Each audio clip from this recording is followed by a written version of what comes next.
Welcome to SumTime 2. Today we're working with page 14 and the lesson is called Numbers 11. We're going to talk about multiplying by 10. Now, multiplying by 10 is easy. All you do is add a 0. Just add a 0. So 10 times 1, add a 0, equals 10. 10 times 10, add a 0, 100. 10 times 100, add a 0, 1,000. 18 times 10, add a 0, 180. 180 times 10, add a 0, 1800 or 1800. 52 times 10, add a 0, 520. Easy, wasn't it?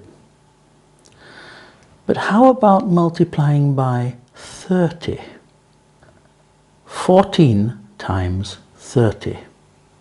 Well, first we can multiply 14 by 3. And we can split 14 into 10 and 4, because 10 and 4 makes 14. 3 times 10 is 30. 3 times 4 is 12. 30 and 12 makes 42. Now we multiply by 10. And what do? We add a 0. So 42 times 10 is 420. Get it? What about multiplying by 20? That's easy too, because 20 is the same as 2 times 10. So if we want to multiply 36 by 20, first we multiply by 10. All we do is add a 0. 36 times 10 equals 360. Then we multiply by 2. 360 times 2 equals 720. That can be difficult sometimes. So it's sometimes easier if you can divide a problem into smaller problems like this. We'll take the same numbers. 360 times 2. Well, that's 360. So let's first multiply 300 by 2. That makes 600. And then we multiply 60 by 2. That makes 120. If we add them together, we get 720. We get the same number as we got before.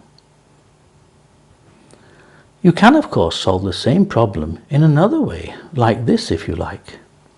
36 times 20. First, multiply it by 2. So 36 times 2 is 72. Because 30 times 2 is 60. 6 times 2 is 12. 60 and 12 makes 72. And then multiply by 10. 72 multiplied by 10 is 720. So it doesn't really matter how you do it, or which way you do it, or how you split the number up. The answer is always going to be the same. Okay? Here are some more for you to try. But I'll leave them to you. See you again soon.